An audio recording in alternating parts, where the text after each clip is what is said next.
Mudah-mudahan kita istiqomah dan saya menghimbau agar kita terus ngaji. Mudah-mudahan meskipun satu dua yang diingat, tapi insya Allah dapat juga. Kalau nanti sempat ingin lagi ngulang pengajiannya kan ada di Nur Fajar Online, bisa ditonton lagi. Waktu azan kita pending sebentar, setelah azan kita lanjut.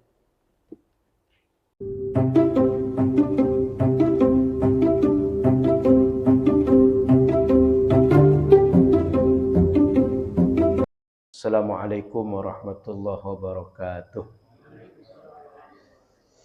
Bismillahirrahmanirrahim. Alhamdulillahirabbil alamin. Allahumma shalli ala sayyidina Muhammadin. Alhamdulillah, Bapak Ibu jamaah Masjid Nurul Fajar dirahmati Allah. Sampai sekarang kita masih menggunakan karunia-karunia Allah. Semoga kita semua menyadarinya dan mensyukurinya. Mudah-mudahan terisi waktu kita dalam hidupnya dengan taat sampai kita dipanggil Allah. Mudah-mudahan dalam keadaan husnul khatimah. Amin ya rabbal alamin. Salawat berangkai salam kepada Rasulullah sallallahu alaihi wasallam. Semoga kita semua di akhirat patut dikumpulkan dengan Nabi Muhammad sallallahu alaihi wasallam. Amin ya rabbal alamin. Baik, kita baca hadis yang ke-100 di buku saya, Kitab Bulughul Maram. Pembahasan tentang anjuran Nabi beristinja menggunakan 3 buah batu. Wa bihi ila qal wa an Abdullah bin Mas'ud radhiyallahu ta'ala anhu qala ata an-nabiy sallallahu alaihi wasallam al-gha'ita fa amarani an atiyahu bi 3 ahjar fawajadtu hajaraini والتمست الثالثا فلم أجده فأخذت روثة فأتيته بها فأخذ الحجرين وألقى الروثة وقال هذا ركس أخرجه البخاري وزاد أحمد والدارقطني من طريق آخر عنه ائتني بحجر وللدارقطني لغيرها. Hadis yang kedua, wa an Abi Hurairah radhiyallahu ta'ala anhu qala inna an-nabiy sallallahu alaihi wasallam naha ayyustanja bi rawthin aw 'almin wa qala innahuma la tutahhiran rawahu ad-Daraqutni wa sahhahahu. Ada hadis keduanya, Pak? Baik. Baik, para jemaah dirahmati Allah Subhanahu wa taala, kita terjemahkan kedua hadis, kemudian kita jelaskan. Sahabat Abdullah bin Mas'ud cerita, Nabi mendatangi tempat buang hajat. Jadi di Arab dia tak punya tandas macam kita, tak punya toilet macam kita. Maka mereka pergi ke tempat sepi, tempat yang tidak nampak oleh orang, mungkin di belakang rumah mereka, agak jauh dari tempat orang bermukim, atau di balik tempat yang ada gundukan, sehingga dengan ditutupi gundukan-gundukan tanah tidak nampak mereka sedang buang hajat. Lalu Nabi SAW minta kepada sahabat Abdullah bin Mas'ud, tolong berikan kepada saya 3 buah batu. Untuk apa Nabi istinja dengan 3 batu itu? Fawajadtu hajaraini. Saya cuma dapati 2 batu. Hajaraini 2 batu. Wal tamastu tsalis. Saya coba cari yang ketiga. Kan Nabi suruh 3, dapat 2 batu. Cari yang ketiga, apa kata beliau? Falam ajidhu. Saya tak dapat batu yang ketiga. Rasul minta 3, baru 2 dapat. Fa akhadtu rawthatan. Solusinya saya ambil tai binatang yang sudah kering. Misalnya kotoran onta sudah kering. Kalau kotoran itu kering, apalagi di padang pasir, kalau kering itu bisa dia keras macam kayu. Maka saya ambil kotoran binatang. Fa ataituhu biha. Lalu saya bawa kepada Nabi yang ketiga tadi. 3 buah, 2 batu tambah kotoran hewan tadi. Fa akhadhal hajaraini. Rasul cuma ambil batu yang 2 saja. Wa alqar rawthah, lalu dibuangnya yang kotoran hewan tadi. Wa qala hadza riksun. Kata Nabi, ini kotoran. Kata sebagian hadis menjelaskan ini adalah najis. Sehingga yang diambil Nabi 2 batu dan tak diambil 1 yang merupakan kotoran yang kering tadi. Dalam hadis Imam Bukhari begini redaksinya, Imam Ahmad dan Imam Daraqutni dari redaksi lain menambahkan i'tini bihajar. Nabi bilang berikan saya batu. Dalam walidaraqutni bighairiha. Di dalam redaksi Daraqutni, ambilkan saya selain kotoran ini. Artinya, kan 2 batu sudah tadi. Lalu sebuah gundukan yang berasal dari kotoran tadi dibuang Rasul. Kata Rasul, kasih saya batu 1 lagi. Atau kata Rasul, bukan yang ini, selain ini kasih. Intinya Rasul tak terima kotoran hewan tadi untuk istinja. Maka Bapak Ibu yang dirahmati Allah Subhanahu wa taala, hadis yang seperti kita bacakan 2 tadi itu banyak sebenarnya menjelaskan tentang istinja. Kita kalau hidup di zaman modern, apalagi di alam kita yang banyak air, ini hal-hal seperti ini langka bagi kita. Boleh jadi kita tidak pernah melakukan ini. Dan boleh jadi merasa aneh. Kok ada pula orang istinja pakai batu? Kok ada pula orang membersihkan bekas tempat kotorannya dengan batu? Bapak Ibu yang dirahmati Allah Subhanahu wa taala, kita lihat dari kacamata fikih, orang salat mesti bersih dari hadas dan najis. Hadas besar, hadas kecil. Najisnya semua jenis najis.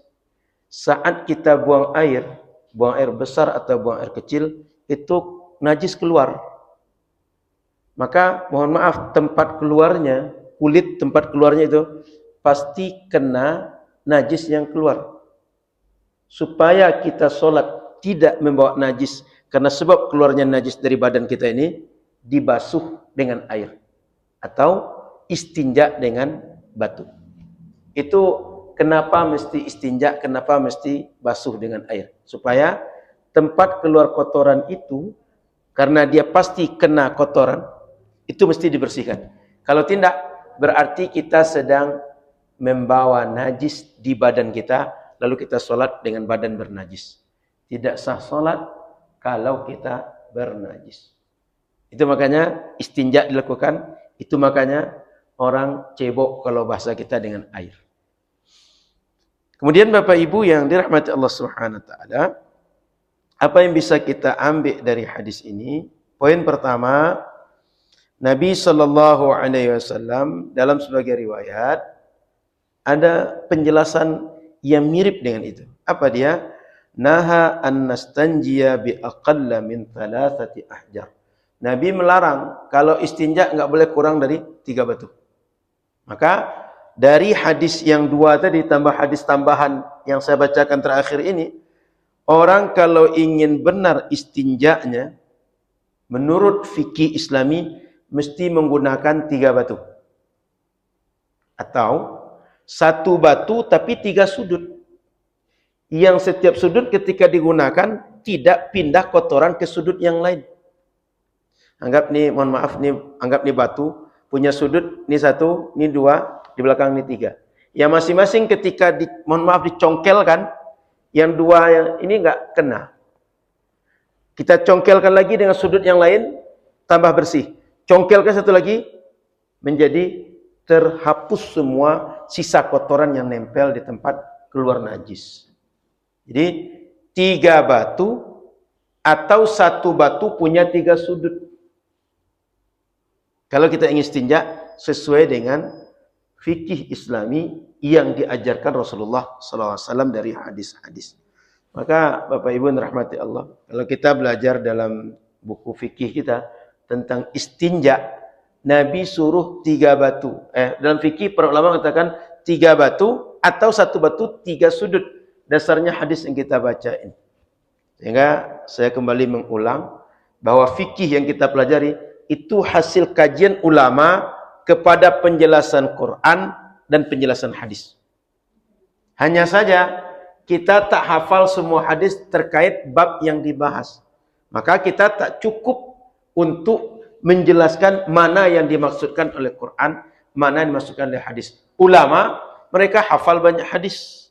Mereka paham setiap hadis yang mereka hafal. Sehingga ketika butuh sebuah penjelasan, dihadirkan di kepalanya, dihadirkan di depan dia semua referensi, dia buat kesimpulan, ini yang diinginkan oleh syariat kita. Itu poin pertama, bahwa mesti 3 batu. Bapak Ibu yang dirahmati Allah Subhanahu wa taala, menariknya dari hadis yang kita baca tadi, ulama menyimpulkannya mana yang wajib atau berapa batu yang wajib itu beda-beda. Contoh, Imam Ahmad dalam satu riwayat mengatakan yushtaratu ikmalu thalathah wa in hasal al-inqa. Imam Ahmad mengatakan dianjurkan menyempurnakan 3 batu meskipun 2 batu sudah bersih. Dianjurkan yang ketiga, meskipun 2 batu sudah bersih. So Nabi kan cuma 2 batu tadi, suruh cari satu lagi. Maka Bapak Ibu yang dirahmati Allah Subhanahu wa taala, kata Imam Ahmad dan sebagian lain mengatakan mesti 3 kalau hadis tadi. Imam Ahmad 2 batu dan dianjurkan 3. Wa annaha law lam tasih fa innal amra bis thalathah baq. Karena kalaulah seandainya tidak sah dengan 2 batu, pasti Nabi akan mengatakan, ini mesti cari lu 3 baru dia akan istinja. Tapi Nabi tidak menyebutkan cari dulu, dah selesai baru istinja. Oleh karena itu kata Imam Ahmad dalam satu riwayat, cukup 2 batu, yang ketiga sekedar menyempurnakan. Kalau mengukur kewajiban, cukup 2. Redaksi hadis tadi, 2 batu, yang satu dibuang Rasul. Karena satu tidak cocok untuk istinja. Kata ulama Syafi'iyah dan pendapat yang rajih dalam mazhab Hambali. Jadi Bapak Ibu perlu tahu, Imam Ahmad bin Hanbal itu dalam satu masalah kadang punya berapa riwayat. Sehingga kalau orang mazhab Hambali itu mesti pastikan yang mana saja riwayat Imam Ahmad dan yang mana riwayat yang paling kuat atau paling terakhir atau riwayat yang kemudian jadi mazhab resmi mazhab Hambali. Karena Imam Ahmad sering dalam satu masalah berapa riwayat. Ini contoh, mazhab yang resmi dalam Hambali, inistanja bihajar lahu thalathatu atraf famasaha biha thalathu masahat kaffah. Kalau punya 1 batu tapi punya 3 sudut, itu sah, cukup. Seperti yang kita sebut tadi. Li'anna al-qasda adad al-masahat waqad wajib. Karena yang diinginkan jumlah berapa kali kita basuh itu dapat dengan batu yang 1 buah tapi 3 sudut. Apa dalilnya? Wastadallu bimastadal Hanabilah. Mereka berdalil dengan dalil Hambali tadi, sama, hadisnya sama, tapi pemahamannya yang tak sama. Lakin qalu al-maqsuru min isti'mal al-hajar al-mas fa in amkana 3 masahat bi hajarin wahid kafahu idza hasal inqa. Jadi kalau 1 batu tapi bisa mengusap 3 kali, 1 batu pun dah cukup. Begitu mazhab Hambali dan mazhab Syafi'i. Kata Hanafiyah dan Malikiyah, annal maqsuda wal inqa. Yang diinginkan Nabi itu bersih. Sehingga enggak perlu 1 kali, 2 atau 3. Sekali pun bisa. Hatta law hasala bimashatin wahidah kafah. Cukup 1 saja. La yushtaratu tathlith al-mas walau tathlith al-ahjar. Sehingga tidak mesti 3 kali usap atau 3 batu. Yang penting bersih. Asal bersih cukup. 1 batu cukup. 2 batu cukup. 3 batu cukup. Yang penting bersih. Lihat Bapak Ibu, hadisnya sama yang dibahas ulama, tapi pemahaman mereka beda-beda. Sehingga ikhtilaf ulama itu dari dulu bukan karena yang satu ngambil sunnah, yang lain tidak. Tapi karena sama-sama memahami sunnah, hasil kesimpulan terhadap sunnah tidak sama. Maka tak bisa orang yang mengatakan mesti 3 batu atau 1 batu 3 sudut sesuai sunnah, yang lain tak sesuai sunnah, enggak bisa. Kenapa? Dasar mereka semua sunnah. Cuma pemahaman terhadap sunnah yang tidak sama para ulama. Dari mana itu tak samanya? Allah karuniakan ilham atau hasil pemikiran mereka tidak sama. Maka kata orang kita, kepala sama hitam isinya tidak sama. Kemudian Bapak Ibu yang dirahmati Allah SWT, dalil mereka juga hadis Ibnu Mas'ud, fa inna an-nabiy sallallahu alaihi wasallam ramma rawthata wa lam yatlub iwadhaha. Rasul kan buang tadi kotoran hewan dan tak minta ganti. Hanya saja sebenarnya mengatakan carikan batu satu lagi. Kata sebenarnya carikan selain itu. Tapi riwayat yang paling kuat, Rasul tak menyuruh tambahkan atau ganti batu satu lagi. Dia ambil dua, buang satu. Berarti dengan dua cukup. Kata lain, tidak. Satu batu, tiga sudut, sah. Atau tiga batu, masing-masing sudut digunakan, sah. Kata yang lain, tidak. Yang penting bersih. Mau sekali, dua kali, tiga kali usap, yang penting bersih. Maka Bapak Ibu rahmat Allah SWT, ulama kita berbeda dalam menyimpulkan maksud Quran dan Sunnah. Bukan berbeda dalam mengambil Quran dan Sunnah, tapi menyimpulkan maksud Quran dan Sunnah. Kenapa mereka beda? Karena memang Quran dan Sunnah tak memberikan sebuah maksud definitif. Dan itu rahmat bagi kita. Kenapa rahmat? Ada kemungkinan semua ijtihad ulama tadi benar. Sehingga orang yang mengamalkan satu batu, boleh jadi di kondisi tertentu nggak bisa cari batu, Pak. Cuma dapat satu saja. Dia bisa dibenarkan. Karena ada ulama yang mengatakan cukup, yang penting bersih. Yang dapat dua batu, bisa dibenarkan. Karena ada ulama yang mengatakan Rasul kan cuma minta 3 batu, tapi bisa dihadirkan 2 diambil, 1 tak diambil. Beliau suruh cari ganti yang lain. Itu kan redaksinya enggak disepakati sahihnya oleh ulama. Maka Bapak Ibu yang rahmati Allah Subhanahu wa taala, rahmat bagi kita perbedaan-perbedaan ulama ini. Kemudian poin yang kedua. Tadi adalah poinnya tentang jumlah batu. Poin yang kedua. Kata Nabi bahwa kotoran itu riksun. Apa maknanya? Riksun itu adalah maksudnya kotoran tadi najis. Oleh karena itu kata ulama Syafi'iyah dan Hambaliyah, kata mereka innaha la yutahhirani. Dia tak bisa menjadi pensuci. Jadi tak bisa alat bersuci. Maka kotoran tak boleh jadikan alat bersuci. Bagaimana mungkin najis mensucikan najis? Dia sendiri najis. Tak mungkin mensucikan najis. Kemudian kata Hanafiyah dan Malikiyah, jawazul istinja bijamid najis in hasala bil inqa. Boleh dengan najis yang sudah beku, kering, yang penting bersih dengan itu. Ya Pak Ibu, tadi tak boleh dengan kotoran. Yang ini boleh, yang penting kering dan bersih dengan itu. Ya bayangkan, itu ulama beda pendapat dalam memahami maksud hadis. Kemudian kata ulama Hanafiyah, Malikiyah dan Hanafiyah ini, lakinnahu yukrah, tapi makruh seperti itu. Menggunakan kotoran kering itu. Kemudian Bapak Ibu yang dirahmati Allah Subhanahu wa taala, poin yang ketiga dalam hadis Abu Hurairah tadi, naha ayyastanjiya bi rawthin aw 'azmin. Dilarang kita istinja dengan kotoran atau tulang. Oleh karena itu tak boleh kita istinja dengan tulang juga. Dalam sebagian riwayat tulang itu makanan saudara kita yang lain. Sehingga tak boleh dengan kotoran dan tulang. Jelas dalam redaksi hadis. Maka kata ulama Syafi'iyah dan Hambaliyah, semua makanan muhtaram, makanan yang dikonsumsi oleh manusia, itu tak boleh digunakan jadi alat istinja. Contoh, dapat roti, jangan gunakan istinja. Atau biskuit yang biasa dimakan orang, itu enggak boleh gunakan untuk istinja, Pak. Artinya makanan manusia, makanan hewan enggak boleh digunakan istinja. Kenapa? Nabi tak mengizinkan semua hal untuk istinja. Yang boleh istinja itu batu saja. Adapun makanan jin enggak boleh. Apalagi makanan manusia. Apalagi makanan hewan yang menjadi hewan ternak bagi kita. Maka Bapak Ibu rahmat Allah Subhanahu wa taala, tak boleh menggunakan kotoran hewan, kotoran binatang untuk istinja. Kemudian Bapak Ibu rahmat Allah Subhanahu wa taala, kata ulama Malikiyah dan Hanafiyah, karahatul istinja bil 'azm wa ghairihi mimma dzukira in hasal inqa bihi.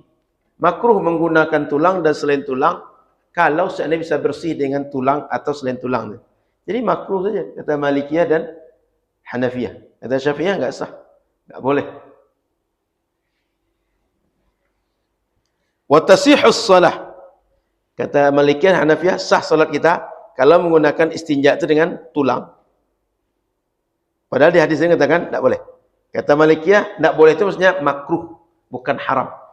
Kata Syafi'iyah dengan Hambaliyah, enggak boleh, haram. Efeknya enggak sah salat gitu. Kenapa? Taharah kita tak tercapai dengan itu. Poin yang keempat, bahwa kata Nabi hadza riksun wa takhsisun nahyi 'anil istinja' bir-rawsi wal 'azmi fil ahadits yadullu 'ala anna ghairal hajar yaqumu maqamah. Maka Bapak Ibu yang dirahmati Allah Subhanahu wa taala, hadis Nabi yang mengatakan tak boleh menggunakan kotoran, tak boleh menggunakan tulang. Ini menunjukkan bahwa selain batu itu bisa menjadi pengganti batu. Cuma jangan menggunakan tulang, menggunakan kotoran. Maknanya kalau kayu boleh, daun boleh. Tapi kalau kotor binatang, kemudian daging tulang binatang, jangan. Maka Bapak Ibu yang dirahmati Allah Subhanahu wa taala, benda-benda yang kasat, yang kering, yang keras lainnya bisa membersihkan, boleh digunakan untuk istinja kalau batu tak dapat. Contoh kita di ladang, Pak, yang banyak cuma daun-daun, kayu-kayu, ranting-ranting, itu boleh menggunakan daun-daun, boleh menggunakan kayu-kayu, tak mesti menggunakan batu jika tak dapat batu. Jadi dengan disebutkan tadi ada berapa alternatif selain batu, menunjukkan bahwa selain batu pun bisa digunakan untuk istinja. Tapi Nabi menyebutkan beberapa hal spesifik untuk menunjukkan itu terlarang, selain itu boleh dibuat. Itu kira-kira poin daripada hadis yang kita baca, 4 poin lebih kurang. Silakan kalau ada pertanyaan kita lanjut diskusi. Kalau tidak kita lanjut hadis berikutnya. Silakan Bapak Ibu.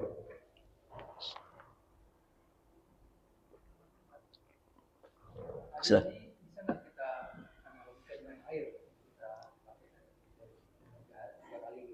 Oh, baik. Bagaimana dengan air? Bisa enggak kita analogikan dengan air? Dengan air, setiap membasuh anggota wudhu, itu 3 kali. Anjuran 3 kali.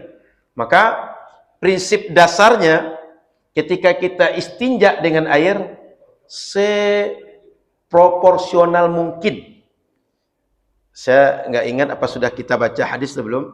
Nabi itu berwudhu menggunakan air 1 mud. Mandi menggunakan air 1 sa'. Apa maknanya? Air itu meskipun banyak, tapi usahakan tidak boros menggunakan air. Sehingga, kalau bisa sekali basuh dengan air selesai, cukup sekali. Kalau ingin mendapat sunnah, lebih sempurna, gunakan 3. Karena dalam sebagian hadis, Allah suka yang ganjil. Maka, apapun kita buat, buatlah ganjil. Apa yang ganjil tu? 1, 3. 1 sekedar penggugur yang wajib. Lebih dari 1 melaksanakan yang sunnah, dapat sunnah ganjilnya, ambil 3. Gitu. Jadi boleh gunakan 3, minimal sekali. Kenapa beda batu dengan air? Karena batu, mohon maaf, tidak bisa membasuh, membersihkan, sama seperti air membasuh. Kalau air membasuh meskipun sekali, itu bisa rata keseluruhan. Batu enggak bisa. Gitu, Pak. Jadi minimal 1, kalau bisa 3 boleh. Wallahu a'lam. Silakan, ada lagi pertanyaan?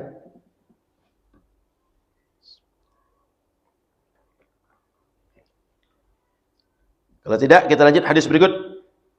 Wa bi qala an Abi Hurairah qala qala Rasulullah sallallahu alaihi wasallam. Sahabat Abu Hurairah mengatakan Rasulullah bersabda, istanzihu minal baul fa inna amata adzabil qabri minhu.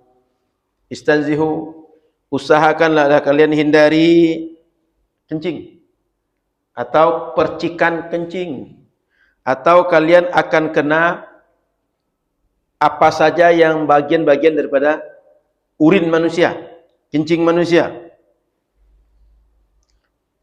Kemudian Karena kebanyakan orang diazab Allah sebab kencing itu.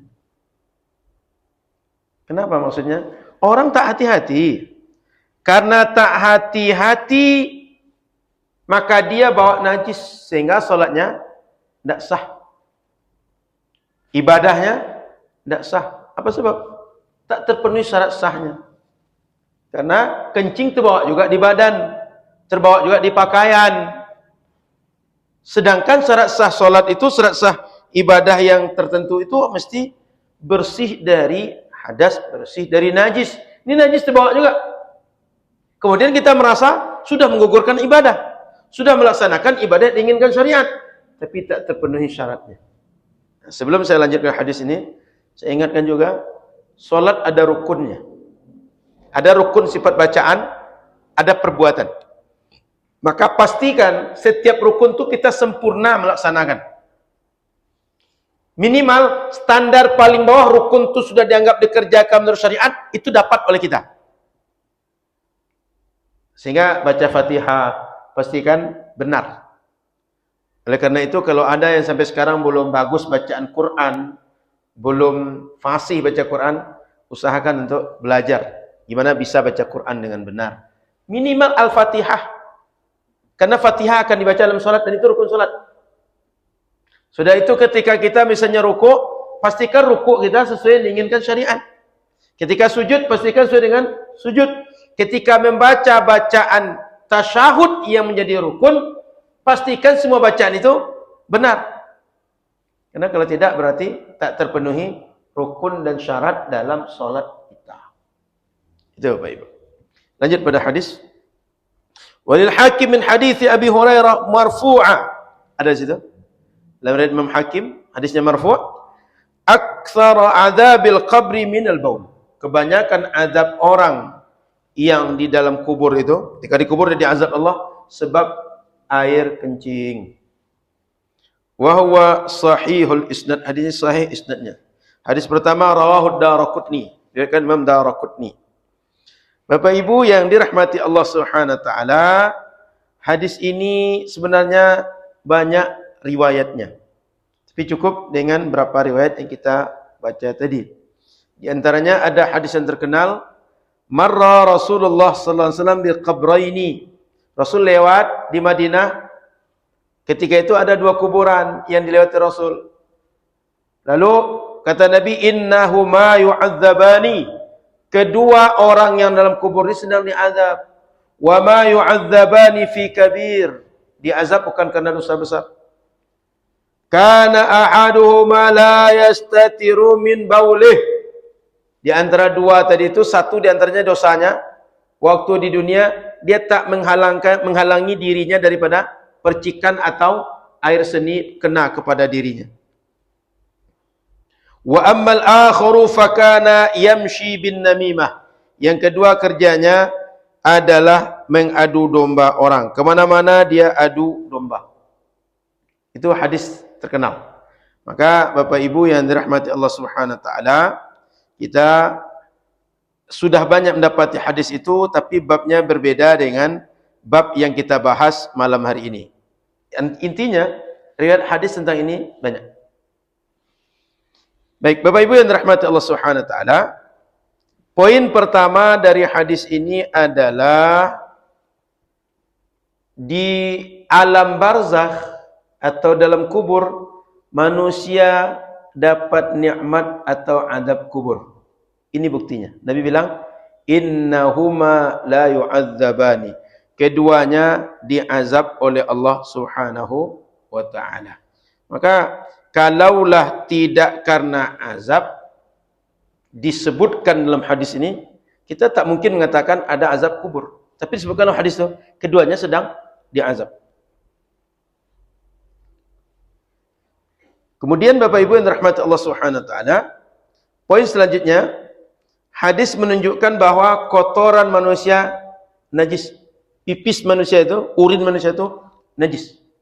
Saya pernah menjelaskan di sini, biasanya yang keluar dari, mohon maaf, kubul manusia itu ada 4. Satu, urin bahasa kita. Kalau bahasa Arabnya baul dalam hadis tadi. Yang kedua, mani, sperma. Kemudian yang ketiga, madhi. Madhi ini keluar karena dorongan syahwat, tapi tak terasa oleh kita. Beda dengan sperma. Sperma itu memang, mohon maaf, memang kadang dirangsang atau terasa nikmatnya seperti orang mimpi. Kalau madhi tidak. Yang keempat, wadi.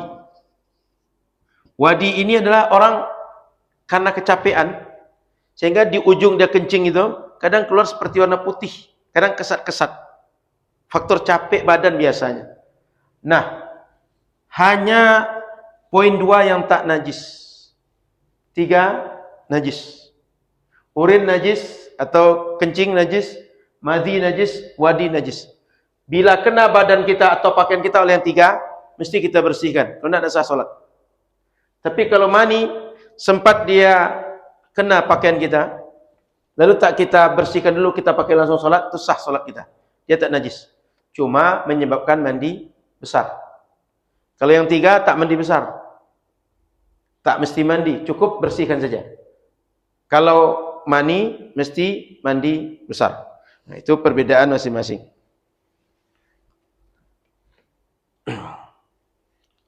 Baik, poin yang kedua, kita mesti menghindarkan diri dari kencing. Nabi jelaskan, istanzihu, jauhi dari kalian, hindari dari kalian, bersihkan diri kalian. Oleh karena itu, Bapak Ibu yang dirahmati Allah Subhanahu wa taala, saat kita kencing usahakan jangan sampai kena badan, kena pakaian kita. Sehingga Nabi mengajarkan, usahakan jongkok, jangan berdiri. Berdiri itu bukan karena berdirinya tak boleh, tapi berdiri itu kemungkinan percikannya ke badan atau ke pakaian. Tapi juga jangan sembrono. Duduk, tapi di depan itu mantul lagi ke badan. Jadi mesti dilihat posisi, Pak. Yang kamar mandi misalnya, langsung ditembakkan ke dinding, tapi mantul ke badan. Lebih banyak lagi, jangan. Mesti inti Nabi itu dah ingin kotoran itu begitu keluar, dia nak mantul ke badan, ke pakaian kita. Sehingga pandai-pandailah kamar mandi. Gimana posisinya jongkok, tapi tak kena ke badan kita. Kemudian segera dibersihkan. Maka selesai kamar mandi, pastikan bahwa kita semua sudah bersih dari najis. Supaya sah salat kita. Poin yang selanjutnya, Bapak Ibu yang dirahmati Allah Subhanahu wa taala, saya ulas tambah lagi tentang azab dan nikmat kubur tadi. Ulama ahli sunnah sepakat nikmat dan azab kubur itu ada. Sebagian mengatakan tidak, Pak. Karena apa dasarnya?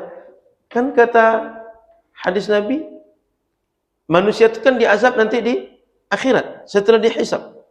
Kalau seandainya ada nikmat kubur atau azab kubur, berarti sudah diazab sebelum dihisab. Maka mereka tidak terima ada nikmat azab kubur. Kata ulama sunnah, diterima. Kenapa? Dalilnya ada. Dan perkara ini nggak bisa dinalar. Sebab kita nggak tahu bagaimana perkara gaib. Sehingga kalau ada penjelasan Quran, penjelasan hadis, kita mesti iman. Contohnya tadi hadis, jelas. Nabi yang menyebutkan langsung. Keduanya sedang diazab. Kemudian dalam ayat Quran yang lain, Allah katakan, وَحَاقَ بِآلِ فِرْعَوْنَ سُوءَ الْعَذَابِ النَّارُ يُعْرَضُونَ عَلَيْهَا غُدُوًّا وَعَشِيًّا وَيَوْمَ تَقُومُ السَّاعَةُ أَدْخِلُوا آلَ فِرْعَوْنَ أَشَدَّ الْعَذَابِ. Disebutkan sini, Fir'aun dan keluarga itu diberi azab oleh Allah. Apa bentuk azabnya? An-naru yu'radu 'alaiha ghuduwwan wa 'ashiyya. Api dari neraka itu disodorkan kepada Fir'aun pagi dan sore. Quran jelaskan. Di mana ini? Di kubur. Jadi ayat Quran nyatakan keluarga Fir'aun dan Fir'aun disodorkan api oleh Allah. Sodorkan api itu maksudnya bukan kayak orang merokok dikasih api, bukan gitu. Tapi dirasakan panas api ke orang itu. Macam kita punya, apa namanya dia apa itu? Ini bawa-bawa kalau kita takbiran, obor. Itu apa namanya disodorkan itu masalah itu. Tapi ngerti ya?